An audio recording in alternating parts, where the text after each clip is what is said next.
number one reason why people fail with virtual assistants is not because of the talent. Guys, I place talent all the time, right? Thousands and thousands and thousands. All right, everybody, welcome to our very first episode. Something that months, potentially years in the making of us coming here. We're live, as of per this recording, at our brand new podcast studio at the heart of Dallas, Texas, state of the art, that we're very excited to have for our clients, our friends, and us as well, to help really inform the marketplace and a lot of our clients around utilizing leverage, and those who are overwhelmed, needing help, seeking guidance from guys like this right here. But before we get into that, my name is Ben Harris. I'm Chief Marketing Officer here at Sphere Rocket Virtual Assistants, and I've been here for almost 1 year. And just the growth that I've seen in the last 10 months has been astounding, and something I'm very proud of, but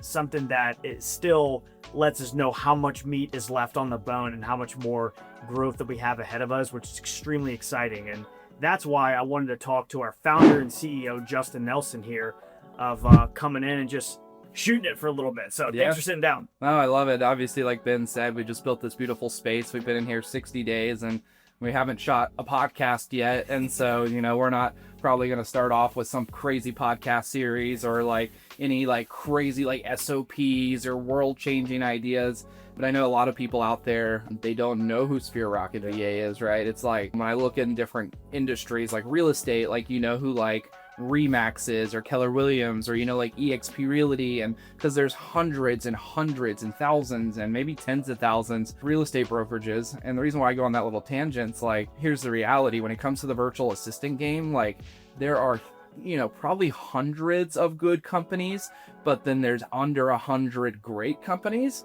And so your options in the market for getting virtual assistants and getting leverage isn't like a real estate, where you have millions and millions of agents to choose from. And so one of the things that we want to do with this podcast studio is just try and deliver as much content as possible to people that are on the fence about hiring VAs, to clients of ours that already have VAs, and really just try and serve, right? And we've hired matched roughly 12,000 VAs with 5,000 plus business owners, which puts us in the top 1% of all virtual assistant placement agencies. I have about 150 virtual assistants on my own personal team. And so I'm sure we'll get into a little bit more of that today, but we just want this space to be all about all things leverage. It may not be all about virtual assistants, while that may be 90% of the undertones. At the end of the day, you could have all the virtual assistants in the world, but if you don't have leverage in other pieces of your business, you're not going to be in a good spot. Yeah, for sure. Let's just start with this. Tell anyone listening, watching, what is Sphere Rocket Virtual Assistants? Yeah, so Sphere Rocket Virtual Assistants is pretty much what the name says, right? We place virtual assistants with business owners, and we do that a plethora of ways, right? And then kind of back to what I was talking about earlier with a handful of VA companies, there's a million different models on how you can get a virtual assistant, from the Philippines. The reason why 99% of people have to use a VA agency like us, or they have to use a headhunter, is because when we're hiring virtual assistants, 90+% of the time, they're from the Philippines, right?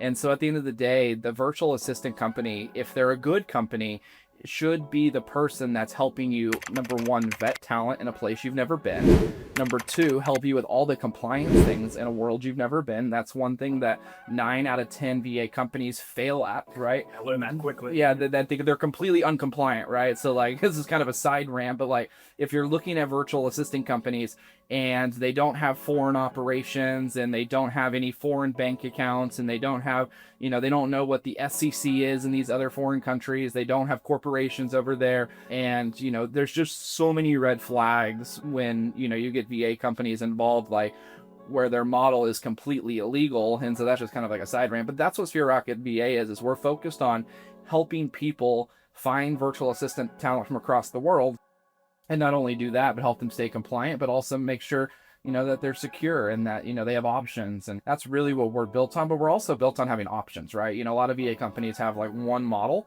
where it's you come to us, you pay us this, and that's all we offer.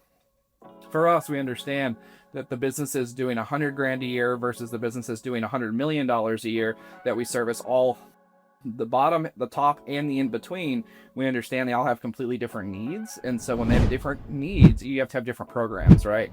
We have headhunter programs, we have consulting programs, we have full BPO service programs, which is something I maybe couldn't say 5 years ago, but it's been a blessing over the last year to be able to offer everything.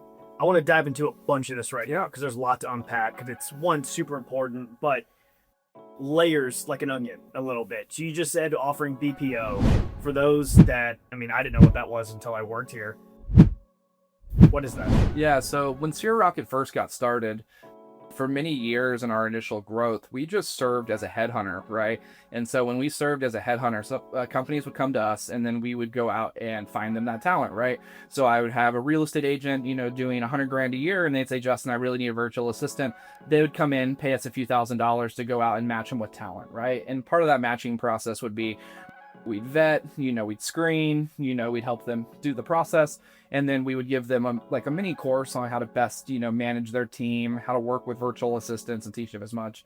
As I grew in the business and the business grew, I realized that there was way bigger worlds that you could get into where, as we evolved, right, we went from just doing that, to what we call our consulting model, where people come in, we consult them on how to hire virtual assistants and scale. And then as we started to grow and grow and grow, and as compliance, rules and laws changed over time, and some of our clients started to need different things, the BPO became really, really apparent, right? And so the BPO is something that allows us to hire the virtual assistant overseas under a foreign corporation that we own, where the VAs are our actual employees and not contractors. Like, there's always a time for both, right?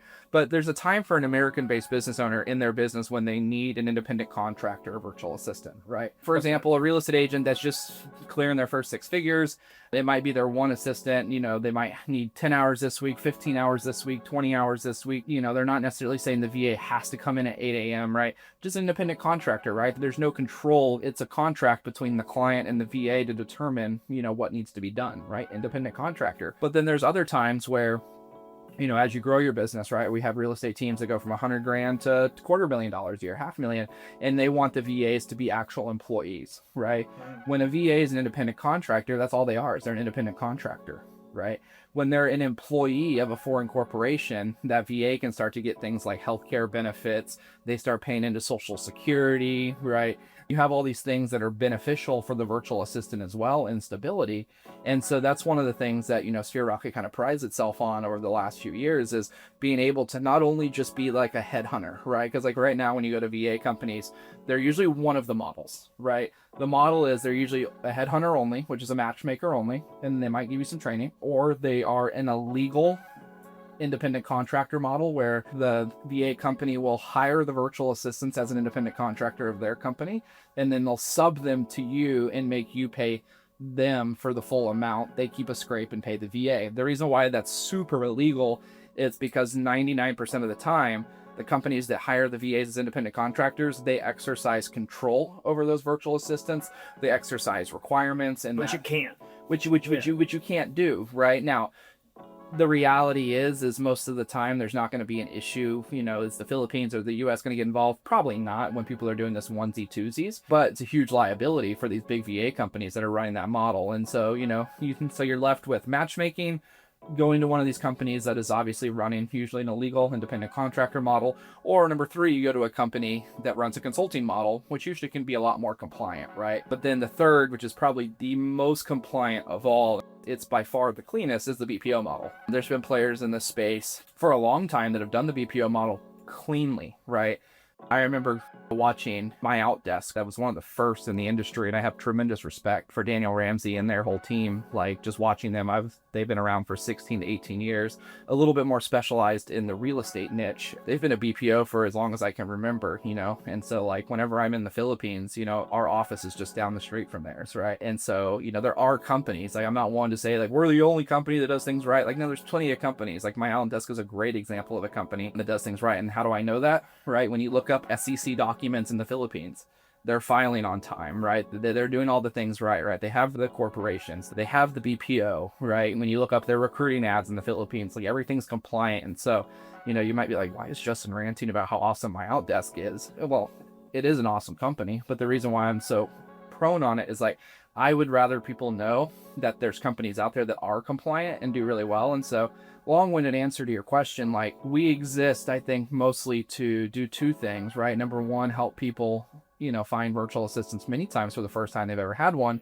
But number two, do it confidently that they're doing it properly, right? They're not going to run into tax liability issues. They're not going to get, all these problems, to know that we have BPO options available should they need those things, right? And the BPO is also great for big companies, right? The BPO is great for companies that need, enterprise level deals, right? Everybody always says, what if a VA steals $5 from me? Well, if they're an independent contractor, you're kind of SOL, right? Like, you can't call the Philippines and get the local government involved because it's an independent contractor, right? Where, for example, when the VA is in a BPO setup and they're our employee, right? They're under Sphere Rocket's employmentship in the Philippines, and someone steals $5 from us or from you, right? We have some legal recourse, right? That doesn't mean that the money will come back, right? There's always risk, right? I hire Ben as a CMO. He could steal $20 from me tomorrow. I could sue him, try and put him in jail, but it doesn't mean that I'm going to get the money back. So there's always risk when hiring, right? Like, hiring us for BPO or things, it doesn't remove all risk, right? But what it does is it gives you some legal backing. So a lot of people that are scared about hiring a VA because they're in a foreign country, well, the BPO is a great option, right? Because there's so much more control and recourse and things that you're allowed to do. Especially if you're like looking for HIPAA compliance or things like that, or your company requires a certain level of security or encryptions or things like that. Those are all things in BPO that are much easier to pull off than just hiring a company that's going to give you an independent contractor. Now, with that being said, a large majority of our business is still connecting US-based business owners with independent contractors, right? And letting them own that relationship and teaching them how to do that relationship properly. So there's nothing wrong with that model, right? It's a big part of our business too. There's just a right way to advise and do it. The biggest thing is we don't control independent contractors. Yeah, nor should you? Right. A couple of times you referenced it already, but I wanted to drill in on this and even just kind of chat openly about it. Is primarily, and even probably, as this airs, by the end of 2026, we're going to be at several, right? Even probably tenfold what we are right now. But you've referenced the Philippines a couple of times. That historically, our company started recruiting there. We've now stretched into several countries, but probably always being, it's called the bread and butter of Sphere Rocket recruitment when it comes to our engine. Why the Philippines? Yeah, this is important for me because there's a lot of VA companies popping up right now that are, they're like, we offer Philippines and Latin America and South Africa and Europe and this country and Kenya. And like, that's all great, right? But when you look at the VA companies that have grown the best, right? My Outdesk is another great example of this, right? And while I don't speak to them almost at all, right? I can just watch this from afar. Like, they were in the Philippines for 16 plus years to my knowledge before they even went into LATAM, right? And for me, like, the reason why I have started with the Philippines is that was just my first experience, right? And I had a great experience.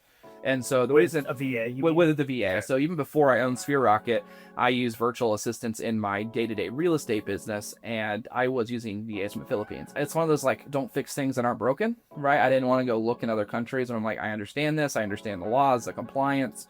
And so when I started the VA company, and you're doing things right, and you have to learn the compliance and the laws and how do you do this right, it's much easier to do that in one country than it is to do in multiple. Like, when someone says that they have VAs in Philippines and Latin America is a very broad term. I mean, Ben knew this the other day. Oh my God. Someone the other day said, I need a Spanish-speaking VA from Latin America. And we opened down there, but Ben didn't really know we had opened yet because we were working behind the scenes. And Ben goes, I kind of do. Yeah. So Ben kind of knew what was going on. He's like, yeah, but we can get you one from Brazil because they speak Spanish. And the guy's like, you're an idiot, right? And so it's like, that was a great example of like, in Brazil, they speak Portuguese. Now that's considered a LATAM, per se. But it just shows like, it's a lot. It's a lot. When you have that many countries and you have that many different rules and regulations, like, it's almost impossible to know if you hire one VA from the Philippines and one from South Africa and one from LATAM, and you start in Mexico, but you grab one from Honduras and then you grab one from Nicaragua or, Cuba or like wherever, right? Puerto Rico. Like, I don't know what's considered LATAM, too technically. Some people call it different things. We started in the Philippines and stayed there just because we wanted to really infiltrate a certain market, right? Whenever you're hiring a VA company to come in and recruit for you, that company's reputation in that location and their ability to recruit directly is passed on to you. And and the quality of talent they can get, right? And so if I have, like, we probably have 80 recruiters now full time for us, and those 80 screeners and matchmakers, whatever you want to call them, if I had 10 in Cuba and 10 in, Mexico, LATAM, and then you had 10 in South Africa and 10 in the Philippines, you can't ever get very deep, right? And so you're just going to find the surface level talent. You're not getting to screen enough in a certain location to really get the talent depth. So, for us, we look across the board. Like, when you look at the outsourcing landscape, right, you obviously have your big players. Like, my dad worked at IBM for probably 25 plus years, and towards the end of his career, they started to move some of the jobs to like Malaysia and Singapore and India. And a lot of the reason why you go to India is it's just cheaper, right? Like, people are like, well, what's cheaper? You can pay someone in India $1 or $2 an hour, where the Philippines that work may dictate 3 or 4, right? And that may blow some people's minds, but like, people go to India. That's why a lot of the call centers that Americans get frustrated with when you can't understand their accent go to India, because it's not because the company's caring about the accent, they're caring about their bottom line, right? And so they go there for $1 or $2 an hour. Now, by the way, I have people from India on my team, so there's no discrediting there, right? Great people, probably, in my opinion, 99% smarter in the tech world, right? It's like the tech hub of the world, right? Anytime we do development, software, they're just light years ahead of even America when it comes to that. But again, there's a time and place for all placements. In the industries that we serve, right, when the business owners we serve, most of them need something in the middle, right? They can't do the cheapest talent in the world, which would be India, but they also probably don't need American-based talent yet, right? They're going to get there over time. And so we found the Philippines is just a good middle ground, right? And LATAM's actually really close. LATAM's just a little, probably about 30% on average more expensive, right? If you pay a VA in the Philippines, a $6 an hour rate, that would be equivalent to about $9 in LATAM. So it's really not far behind. But for us, it was just for simplicity purposes. But after 6 years, growing the team to 150 team members, we've now opened LATAM, very niche down, very targeted. We're not in all LATAM countries, right? The other thing is, like, these VA companies, it's hard to QC things in a language you don't speak, Very much right? so. And that was a big thing. Like, in the Philippines, they speak English primarily, but in some LATAM countries, it's not as adopted to speak English. Now, the people that will be applying will be bilingual, but it's easier for me to, obviously, when my whole team is Philippines, they can audit a lot of things. If something comes along in Tagalog, their native language, they can audit it. If something comes across in Spanish, and I'm in my team's in the Philippines and I'm recruiting in LATAM, there's things about culture I don't know and things like that. And so we had to take 6 years to build up the confidence to move into a new country, which we're fully confident in now. But, it took a year of planning behind the scenes before we ever launched. Like, we could have sold probably an extra $1 million, in just over the course of 24 months if we had been in LATAM, from clients that we had to refer out. So that's why Philippines. Yeah, I love it. And even now, as we, there's more beyond LATAM, right? Even internally as well. 70% of our staff is Philippine-based, but we're now even expanding into South Africa starting next week with some internal team members. But at least when I say VA, I don't know if you echo this as well. When I say VA, I almost mean like virtual team members. It doesn't have to be an assistant, right? Yeah. It could be customer support, development, bookkeeping, accounting, whatever. Where do you see in the future of VAs? I think they were saying like 14.7 billion is like the market, cap right now, but it was like projected to go from like 14.7 to like 40.4 in like a 6-year period moving forward. I saw those stats as well. And yeah, and it was interesting because, like, there's a lot of VA companies right now, which I think is hilarious. I totally understand it, and I actually totally respect it because I get why they're doing it, is they're actually trying to get rid of the word virtual assistant, right? And the reason why is, like, virtual team members is absolutely so many times a better term. But virtual team members have been around for, it used to have the word outsourcing. Like, that used to be the buzzword in like the early 2000s, mid 2000s. And when I say buzzword in early 2000s, it wasn't a buzzword amongst small business owners. That was a buzzword in like Silicon Valley, like your Black Rocks and your things like that, like IBM's. Like, IBM's been in the Philippines since like the 1947s. Like, it's crazy. And so outsourcing was the first word. It's like, we're outsourcing. But then what you saw these big US companies that were built on the backs of Americans, built to the top, and then completely laid off and shipped off, right? That's called outsourcing. But what we find is, especially in the small business community, right, or lower level enterprise deals, 99.9% of the time, I don't even know if I can count one company that's ever hit us up And we've served 5,000 plus companies that have come in and said, Justin, we have this department. We want to get rid of them. We're going to get rid of them and replace them with virtual assistants. That'd be outsourcing. We're taking this job and outsourcing. I call it insourcing. We're taking a job that normally couldn't hire it yet in the US, and we're going to put something else. But to your point, the whole word VA, 100%. So the reason why it started is in the early 2000s, the buzzword was outsourcing, but people got kind of icky with it. When about 2008, 2010, you started to see the real estate market crash, and you saw a lot of virtual assistants starting to leave the corporate world, working for the IBMs and the Apples and the whatever was around then. I don't want to misspeak there. And they started to learn, like, well, if I could work for IBM remotely, could I work for small businesses remotely? And in the real estate crash of 2008, 2010, you started to see a lot of virtual assistants get into the real estate space because these real estate brokerages needed cheaper labor, right? And they're like, I can't afford my assistants anymore. The thing's crashing, and there was short sales, and VAs were really important in short sales. And what happened is over time, the word virtual assistant popped up, right, in the small business world. So I would say from like 2008 to like, and I wasn't even a player in this space. I think in 2008, I would have been 12 years old, right? Like 17 years ago, like absolutely insane. I had no clue any of this was going on until later on. Then the small business world started to get exposed, right? I was 12 in 2008. In 2012, my family moved from Texas to Colorado. My dad, I think, got his real estate license in 2013. I got into the business in 2013 because my dad's like, hey, help me with some marketing. Being 13, 14, he's like, I'll pay you a commission on everything I close as a real estate agent. I'll give you some of the money. And so I saw it like this opportunity. And so I started to learn all these things, and I was watching these real estate agents. They were posting on like Craigslist and things like that, and they were using VAs. And so I started to get a taste of it. But I think that's really when virtual assistants started to take off in the small business world. And then over time, when COVID hit in 2020, which funny enough is when we started our company, we started it March 1st of 2020. So about 15 days before the lockdown, we had no clue what was about to happen. A pretty good stroke of luck. The world completely learned Zoom in like 60 days. Yeah. Like, my grandparents were on Zoom, and they're in their 60s we and 70s. Family huddles, crazy stuff. Like, people knew Zoom, and as people knew Zoom and they needed this virtual workforce, it like became common knowledge of VA, right?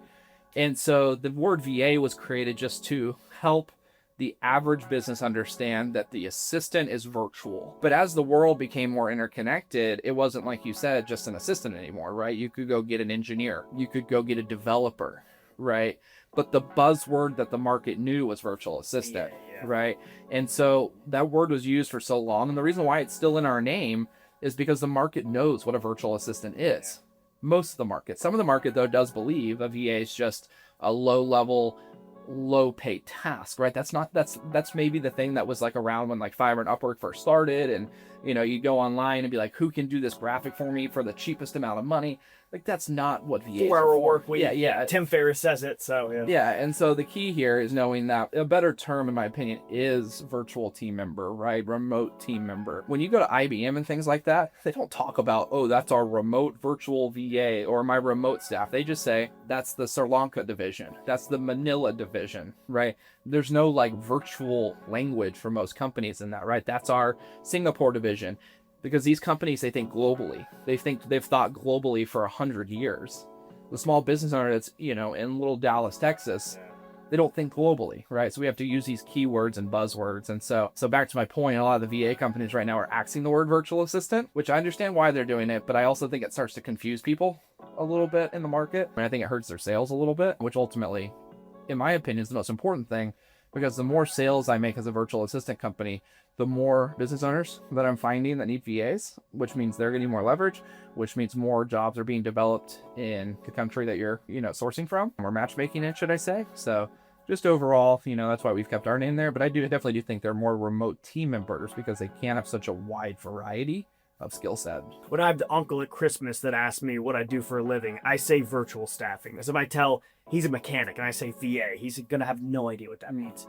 But in the online community, it's shaped that way. And I do think there's micro and macro factors that have really played into the growth, the hyper growth of this company. One being a massive COVID reset and naturally fitting its way into online-based business owners who need help, right? It's kind of like, I think that our avatar has organically found its way into Now obviously with enterprise accounts, we 5,000 plus businesses we work with. It's all over the spectrum, but with the majority being the solo founder who is overwhelmed, right? Wearing many hats, just like many people probably watching this video, you do a little bit of everything.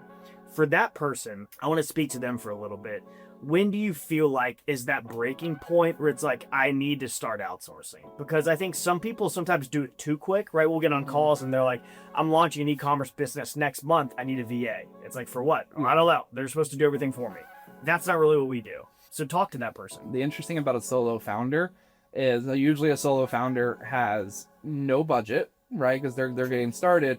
But that's an assumption we make, right? Like, just because you're a solo founder doesn't mean you didn't have a 20-year corporate career where you have a lot of reserves. And so, there's a lot of pieces in the puzzle. And that's why, like, when you go to our website, like, our pricing's not on there. People think we're hiding our pricing.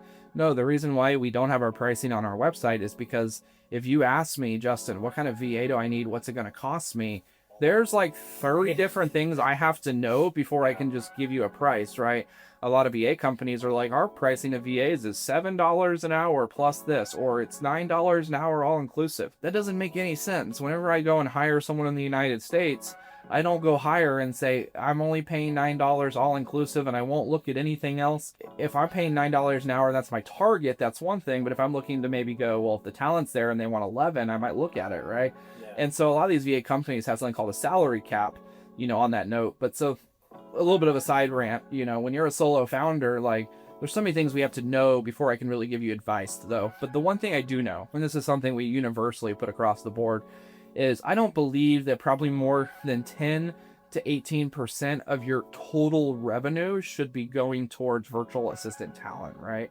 And so I'm more aggressive. When I was growing our companies, I sat in like the 22 to 28% range, which I think is totally okay and acceptable. It's just super aggressive because, it just is, right? When I started the company and I was 22 years old, maybe 23. If I made 100 grand in a year and I paid my staff 30K of it, I could live on the 70, right? Or if I made 100 grand a year and I paid my staff 30 and had 30K in expenses, I could live on the 40, right? And that's where I kind of lived in that 22 to 28%. But if you're trying to be a little bit more safe, a little bit more cautious, which, I love aggressiveness, but if you're a little bit more safe, a little more cautious, and you're in that 10 to 18% range, right? If you're making 100 grand a year, it means you should spend no more than about 18 grand a year on virtual assistant talent, depending on how you do it, right? You might be able to get several virtual assistants for that price if you use a headhunter, right? Which is an option we offer, right? Just headhunting only.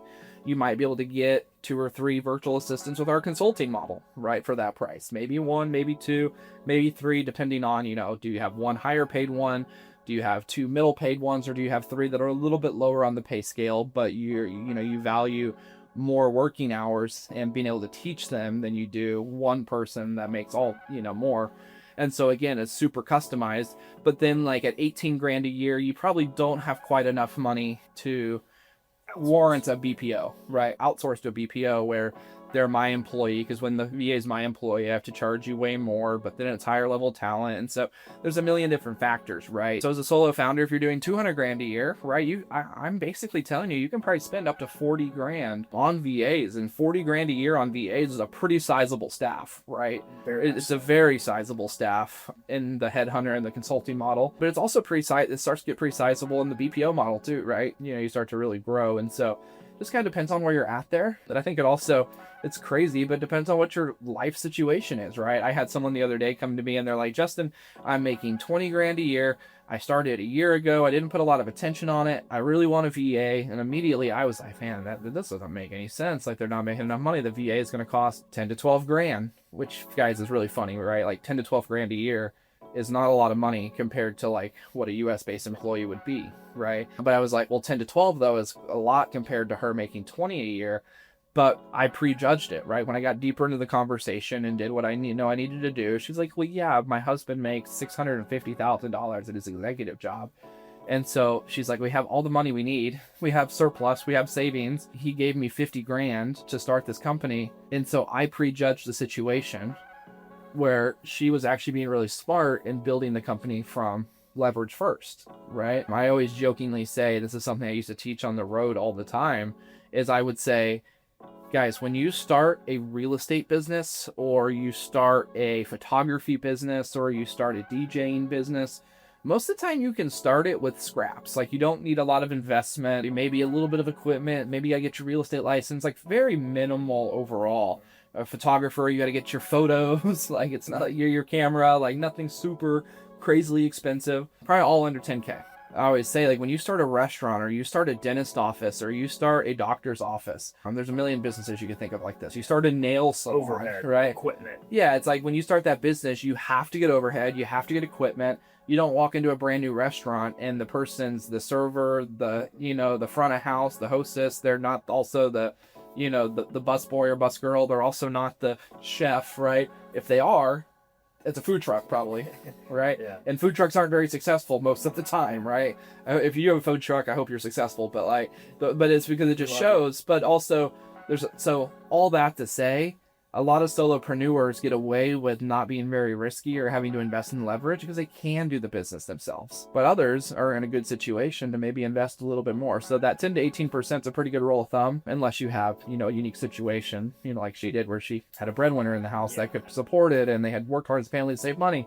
And she was building it the right way, right? She didn't want to go grind to 100K and then hire someone. She's like, I want to hire someone now so I don't have to grind in my way. Yeah, as you map out an org. That's a good response too, because it is not a one-size-fits-all. Not even really a line item. It's very consultative, because we've probably heard a million different scenarios of whether it's industry, where they're at in revenue, everything across the board. So that's why someone's like, yeah, how much does a VA cost? It's like, that is a very, very loaded question. And I have VAs on my team right now, like, I'll be full disclosure, they're straight out of high school. Right? They have no skill set, like in terms of like technical skill set. They have no college degree. Some don't even have a high school degree yet, right? We're helping them get those, but they start off at $250 an hour. Yeah. Right? And someone would be like, okay, well, can I get one at $250 an hour too? But I'm like, but Sue, John, you run an accounting firm. Just because I have a VA at $250 an hour, but you need an accounting VA. Like, the word VA is what throws that off, right? They hear, oh, Justin's got a VA at $250 an hour, but they don't realize, well, I also have VAs at $20 an hour. Yeah. I have an accounting VA at $8 an hour, right? And so that's why it's so broad, right? And that's like the one thing I think where most VA companies make a mistake. This has stunted our growth, but I'm willing to stunt our growth for the value and benefits of the client. It's, if I could charge, let's just say $2,000 a month for a VA client, right? So a plumber, an electrician, a real estate agent comes to me and goes, Justin, what's your pricing? If I could just say it's $2,000, that includes everything, our help, the compliance, the payroll, the VA's pay. If I could just say it's $2,000, I would grow a lot faster, because I'd just be selling the same thing over and over again.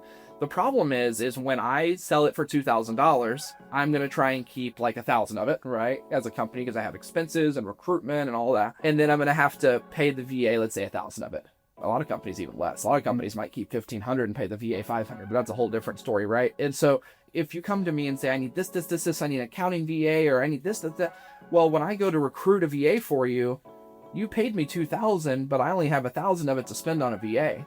So when I'm putting job ads out in the Philippines, the maximum cap is going to be $1,000 a month, right? And so, but what if the talent you need is actually $1,200 a month, right? Yeah. That VA is not going to apply for the job, right? Yeah. But I, as a business owner, as an owner of a VA company, I'm not going to go put $1,200 on the job ad, because I have to keep 1,000 of it to keep our lights open and to do our scale. And so that's why Sphere Rocket was crafted so differently. We don't have like an all-in-one inclusive pricing. No matter if you're using our headhunting model, our consulting model, or our BPO model, there is not a one size price, right?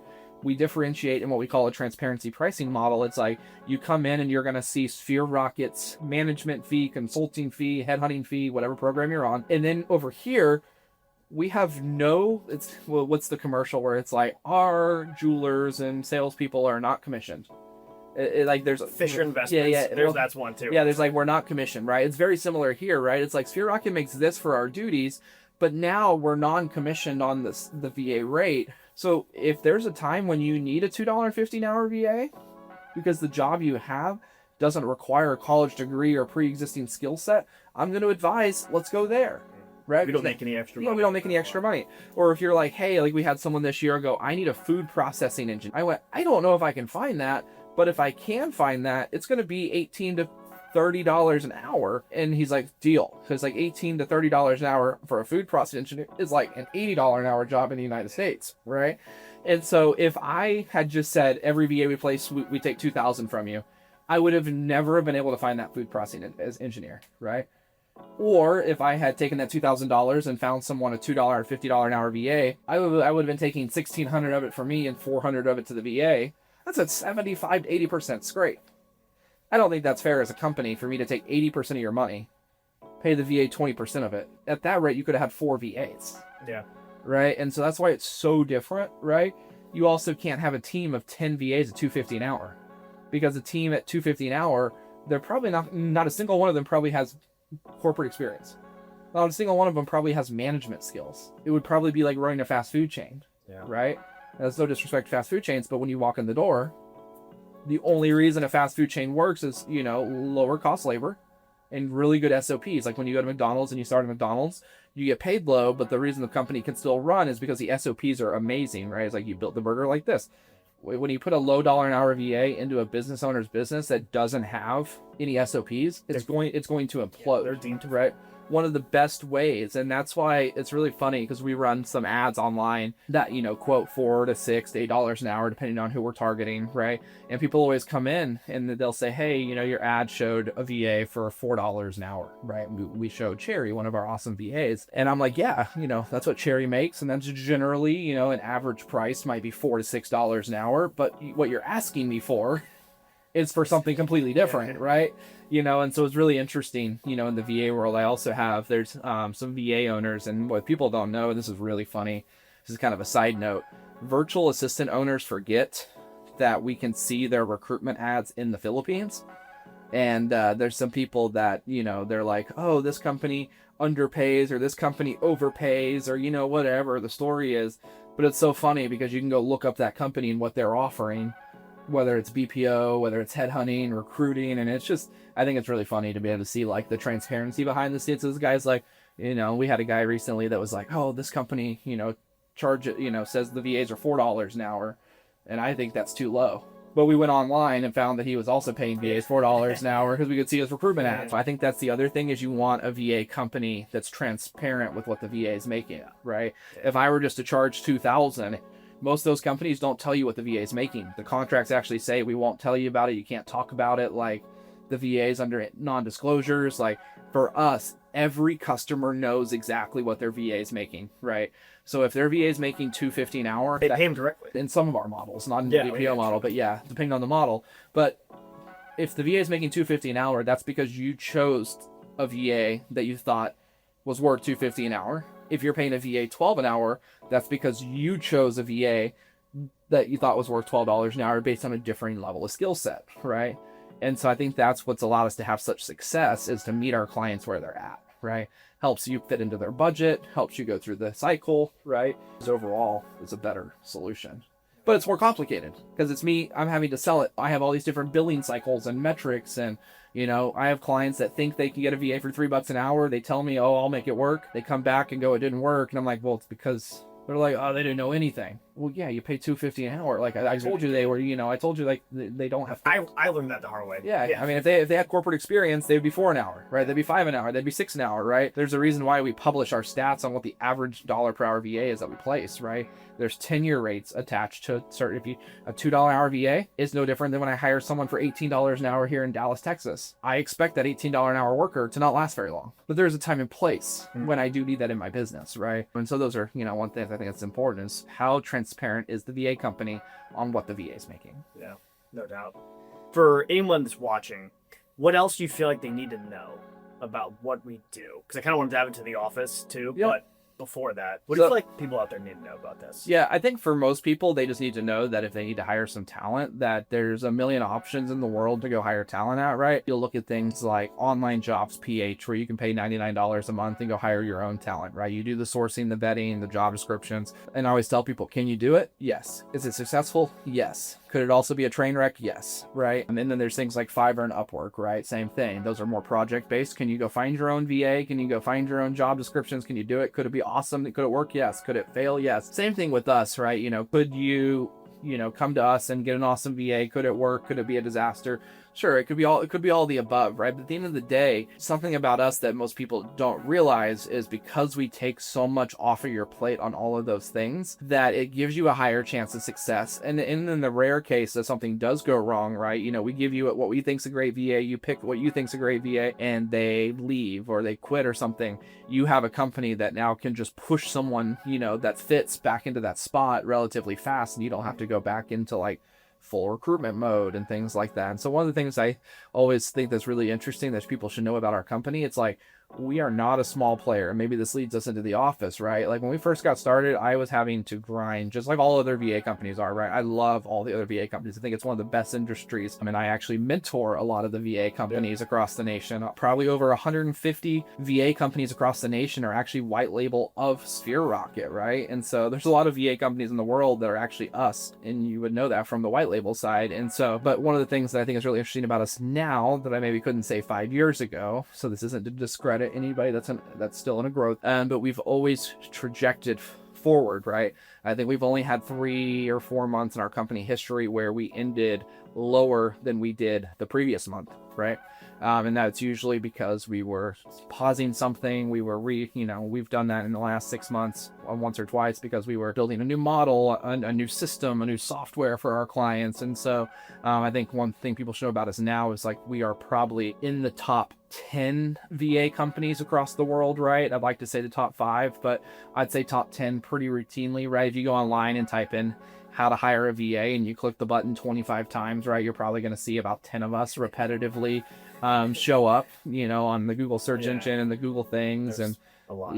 There's going to be all kinds of, there's about 10 of us that are really the big players in the space. And, I think the thing I want most people to know, do I think we're better than the other 9? Sure. I do. Do I know that we're better? Do I think there's any just massive distinction between us? At the end of the day, like, not really, right? And, it's weird for a founder to admit that, right? I think we are 99% ahead of 99% of people, but it's like a plumber, right? If you have 100 plumbers in your city, what's the difference between the top 5? They're probably all fucking solid, right? They're probably all solid. And so what I think is more important to you is figuring out which one of those top 5 fits your style the best, right? And I just know that we fit most people's style the best when it comes to our pricing, because they know exactly what they're getting and they know exactly what the pricing model is. They also know those other companies that I'm talking about, the top 10, most of them only offer one model. They offer the headhunting model. They might offer an uncompliant IC model. Even some of the VA companies I consult, and I talk to them about this all the time. I'm like, guys, you have 300 VAs, you have 500 VAs, you have 100 VAs. There are some big companies in the real estate space that have 2,000 to 3,000 VAs that they are so uncompliant. I know they are, right? And I know they are because we have VAs on our staff that came from these different places. We've gotten to see the contracts. We've gotten to see these things. And I'm like, this is the most uncompliant thing. And so I think I just like people to know, make sure you know what you're doing. Make sure you vet the companies, make sure you talk to us. And I think you're really going to be blown away with our level of knowledge. Not everything's uncompliant, but you need to know what's compliant for your situation, right? Which I think is key. And most VA companies aren't talking about this because they don't care right now. I think it's a fairly unregulated industry when it goes across borders. That's changing though. It's changing fast, and our lawyers in the Philippines and our lawyers in a few different places, there are some crazy things coming down the pipeline that I believe will wipe out a lot of VA companies because they won't be able to catch up, right? Yeah. I mean, I can't even tell you, I've probably spent, when I came in today, just exhausted because I spend probably close to 100 hours every quarter on calls. Our Philippines lawyers are the same lawyers that represented Uber and Amazon. Like whenever I walked into the lawyer's office last time I was in the Philippines, it was like, there was like, I think a plaque of like Amazon and Uber and like, this was like the smartest people in the world. And I'm like, where am I right now? It was just wild. And so where if you ask another VA company owner, hey, how much time, have you spent on foreign compliance? Who's your law firm overseas that you guys use? What? Yeah, there's probably 5 that I know of that probably have a law firm overseas, and even most of them aren't using anybody reputable. So that's enough for that tangent. But yeah, one thing I think people should know is like we have our things dialed in when it comes to that side. Yeah, no doubt. It's changing. Watching this a year later could be a completely different scenario. Correct. Yeah. But and that's because the laws changed. Yeah. The way the market changes, the way that you hire people changes. Like, and yet we just have VA companies that are just like, yeah, we're doing the same thing we did 10 years ago. Well, yeah, the laws have changed over 10 years. Did you not check them? Like, the answer is no. No. Let's talk about this. Studio, office. Again, we've got 3 cameras here. I can't pick up and give a tour. But I know this was a vision of yours for years. And when you and I first started talking about me joining the squad here, it was a huge talking point and something that I was a massive advocate on and completely behind, but which for a multitude of reasons we could dive into later. But I want to talk about our office. Not a lot of our competitors, in fact, very little of them, keep a global headquarters, keep a team in-house, and really establish a culture that people want to be around and come visit. What was your vision behind having such a place like this? Yeah, so obviously, like, I'm a huge proponent of remote, right? Huge proponent. But the problem is like, I didn't want to be a company that if you had a problem with something that was going on within the company, that when you reached out to me, I just sent you to a team member overseas, right? And while our team members overseas, they could handle it, right? I felt that it was important as an American-based business owner, because 90+% of our clients are American-based, our business owners, that they knew that there was a corporation in the United States behind this, right? That they knew that they could, know who the executive team was, right? They know that most VA companies, they hide behind, LLCs, and they hide, like, their executives aren't very reachable. Most VA companies, if you go to their website, try and find who their CMO is, find who their, CFO is, try and find who their COO is, try and find out who their sales director is. You got no clue, right? Like, who are their customer service reps? Just so interesting that I can go look up online who the CEO of LinkedIn is, but I don't, like, most VA companies, I can't find it. And so for me, we were remote for almost 5 years, and it always really bothered me that we were remote, because I knew that I wanted to be able to go talk to my customer service team here in the office if there was a problem. If someone's got a problem in our company and we're trying to help them solve it, it does go to the Philippines first, because that's where a majority of our team is. Yeah. But then it can get escalated to the United States, right? Where all those things, like our contracts are with the United States, right? And even more important, the outside of compliance, because I probably beat that with a dead horse today. The bigger thing for me is I want a space where our clients can come in and learn. The number one reason why people fail with virtual assistants is not because of the talent. Guys, I place talent all the time, right? Thousands and thousands and thousands. And I could place the best talent or the worst talent. It does not matter if the business owner is not a good leader, right? If the business owner doesn't know how to lead, and most of the time, business owners, when they're hiring a VA for the first time, they've never been a leader. They've never had to build systems. Yeah. They've never had to do anything.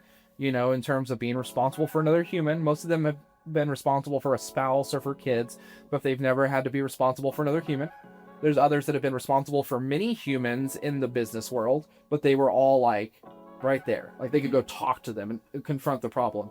They've never been in a situation where their team's remote, where they're on the other side of a computer. And so we found that the success rate of clients that sign up for a VA and they come and visit our office and they give me 2 8-hour days of their attention. We hold 4 masterminds a year. We hold 12 boot camps a year. So every single month someone signs up to be a VA client, they're invited to a boot camp within 60 days. Because we used to just give everybody an onboarding course, which we still have. But when someone comes to us and then they get a VA, 90% of people just skip the onboarding course. I'm like, you guys are crazy. You're crazy. What do I do here? It's like, you didn't see the module. Yeah. And it's like an hour onboarding. It's not super long. But we know that if we can get them out of their home environment, out of their routine, away from their family, away from their spouses, away from all their obligations. It's a big commitment. We don't take it lightly. Yeah, correct. We know if we can get them away for 8 to 16 hours, right? They're going to come in, they're going to get locked in, and that return on investment is going to be tenfold for them, because now they know exactly what to do. Because the whole point is not really to tell you what to do, it's to tell you what not to do. Because if I tell you what not to do with VAs, you're going to stumble your way into success fairly easily. If you come in and I just tell you what to do, you're going to find that you're going to run into a lot of challenges because you're like, oh, I didn't know I wasn't supposed to do that. We hear this all the time, right? When it comes to like tracking or payments or culture or how to manage and delegate. So the office has been built around the consumer experience. Like, it's kind of interesting when you walk into our space, you can tell it's all about training and education. Yeah, very much so.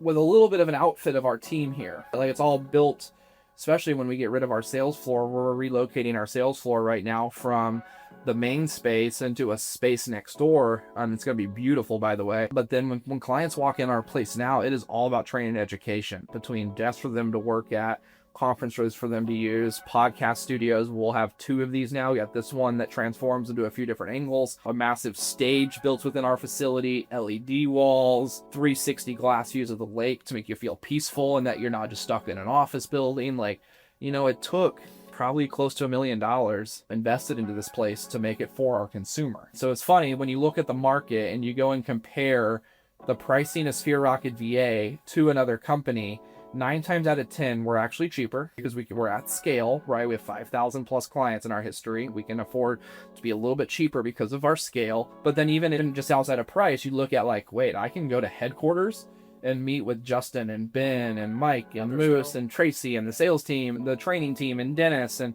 and you can get training in person. Like, our boot camps average like 20 to 30 people per time, and we'll just keep adding more boot camps every time those get full. Our masterminds are 100 to 150 clients that show up in a room together, and the cool common factor is they all have VAs.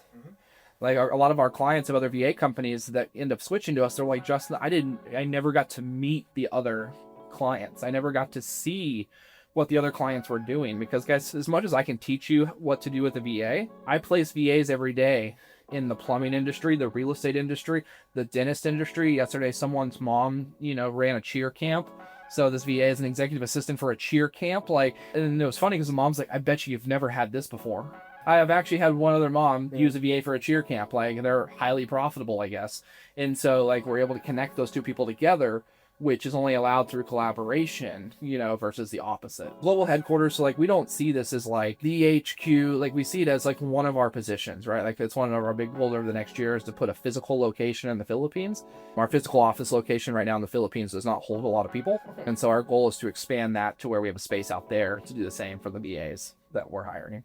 Bro, I love that, man. And even as we go into other countries too, global presence, even multiple offices too, as we continue to expand globally, is an exciting feat nonetheless to look at. Well, what we have left right now, what else you want the viewers to know? So yeah, guys, that's really all we have for today. We just wanted to give you guys a little intro to what Sphere Rocket is. I'm sure this will be made into all kinds of fun shorts and reels and things like that. But we'll have some more formalized podcasts coming down and some niches and some sub categories where we talk about certain industries. For example, like, I could spend a day on real estate. I could spend a day on home services. I could spend a day on all these different industries that I just have so much knowledge in. And so that's what we're going to use this room for, is to be able to give you guys more and more tools when it comes to that. Also, just teach you a ton about VAs. There's so much to learn. Like, I feel like every day I'm learning a new thing 6 years in.